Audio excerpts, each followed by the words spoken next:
This channel does not promote any violent, harmful, or illegal activities. All content provided by this channel is meant for an educational purpose only.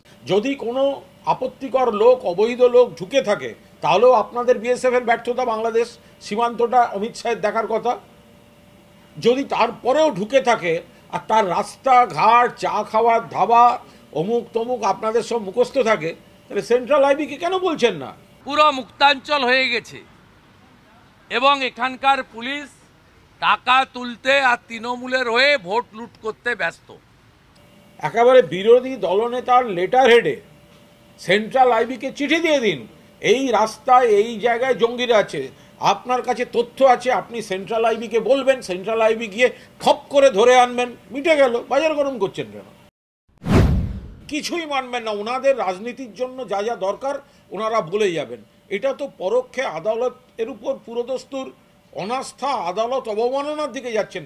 Supreme court যখন monitor করেছে তখন তো আপনাদের পক্ষের আইনজীবী সেখানে ছিলেন, তারা তো যা যা বলার সব বলেছেন।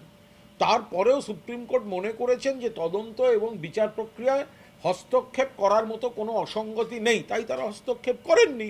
এবার আপনাদের পছন্দ হয়নি বলে আপনারা যা ইচ্ছে তাই বলে যাবেন, এটা কি করে হতে পারে? যদি উনি জঙ্গিদের রুটও জানেন, এটাও তো মারাত্মক নেটওয়ার্ক। জঙ্গিরা কোথা দিয়ে ঢুকছে, কোন রাস্তা দিয়ে যাচ্ছে, কোন ধাবায় চা খাচ্ছে, এগুলো যদি বিজেপির বিরোধী দলনেতার কাছে ডিটেল তথ্য থাকে, এটাও একদম খতিয়ে দেখার মতো। তাই যদি জেনে থাকেন তাহলে ওনার উচিত তদন্তে সহযোগিতা করা। ওনার যদি রাজ্য পুলিশ বা কলকাতা পুলিশকে সাহায্য করতে ইচ্ছা না করে, উনি সেন্ট্রাল আইবিকে বলে দিয়ে অ্যারেস্ট করাচ্ছেন না কেন? এদের সেন্ট্রাল আইবি তো ওনাদের। তো এগুলো বাইরে বলে কেন বাজার গরম করছেন? এটা আন্তর্জাতিক বিষয়। রাজ্য বিজেপি নিয়েই ওনার কথা দিল্লিতে সবাই, দিল্লির নেতারা শুনছেন বলে মনে হয় না। সেখানে বাংলাদেশ বা আন্তর্জাতিক বিষয় নিয়ে ওনার কথা দিল্লির নেতারা শুনবেন, এটা বিশ্বাস করা খুব কঠিন।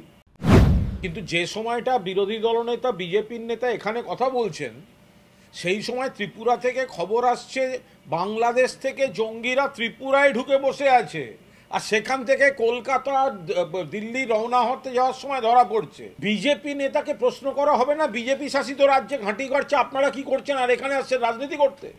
সেই রিপোর্টটা জল্পনা যতটা হচ্ছে, তার আদৌ কোনো ভিত্তি আছে কিনা? চারপাশে এত স্পেশালিস্ট হয়ে গেছে না, ঘরে ঘরে ফেলুদা, ঘরে ঘরে ফেলুদা, ঘরে ঘরে বোমকেশ, ঘরে ঘরে বোমকেশ, ঘরে ঘরে কিরিটি। ফলে একটা 4 লাইন কাগজে খবর বেরোলো, সঙ্গে সঙ্গে আরম্ভ হয়ে গেল। এইটা অ্যাকচুয়ালি ওটা ঈশান কোণ থেকে নৈঋত কোণের দিকে যেতে যে ঘটনাটা ঘটেছিল, সুপ্রিম কোর্ট তো ধরতে পারেনি।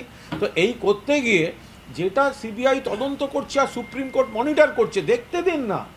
তারা যেটা করছে তাদের বুঝতে দিন, যদি কোথাও নতুন কিছু পাওয়া যায় তারা বুঝবে। এত বড় দল, এত বড় দল, এত বড় পরিবার, একটা গণতান্ত্রিক দল, ফলে সংগঠনের মধ্যে আলোচনা হবে, সব ঠিক, কোনো বিষয়ই নেই। এবার সংগঠনের যেটা ভেতরের বিষয় সেটা দলের নেতা নেত্রীরা দেখছেন, এই নিয়ে বাড়তি মাথা ঘামাবার কোনো অবকাশ নেই। আইনের বিষয়, কারুর জামিন চাইবার, কোনো বন্দির জামিন চাইবার অধিকার আছে।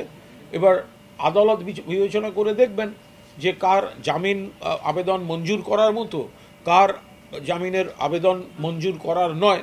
এই বিষয়ে রাজনীতি বা আমাদের দলের কোনো বক্তব্য নেই।